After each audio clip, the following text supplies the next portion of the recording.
Fyodor Emelianenko mana bu jangida hatto prezidentlarni ham hayratda qoldirdi va uni kechki ovqatga taklif qilishdi. Chunki bu jang vazn toifalari haqiqatan ham kerakmi yo'qmi degan savolni uyg'otdi. Bo'yi 2 metrlik Chon Hongman MMA'ga to'g'ridan-to'g'ri kickboksdan kirib keldi. U yerda o'ziga mos raqibni topa olmagandi va uni ro'parasida so'nggi imperator Fyodor Emelianenko turganida bo'y farqini ko'rib, hatto kulib ham yubordi. Fyodor esa bu ulkan raqibni tezroq yerga tushirish kerakligini tushunardi. U darhol takedown qilishga urindi, ammo ulkan jangchi kutilmaganda Emelianenkoga qarshi ustun kelib, uni yerga yiqitdi.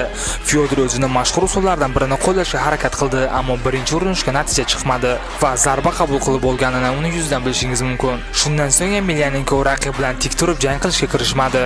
U gigantni yana bir bor parterga o'tkazishga harakat qildi, ammo bu urinish ham muvaffaqiyatsiz tugadi va yana ko'plab zarba o'tkazdi. Imkon paydo bo'lgandan u darhol o'zining sevimli submishniga o'tdi va 3-urinishda u maqsadiga erishdi. Chon Hongman taslim bo'ldi. So'nggi imperator esa yana bir g'alabasini o'z hisobiga yozib qoldirdi. Do'stlar, kanalimizga Fyodor Emelianenkoning muxlislari bormi? Videoga like bosishni unutmang.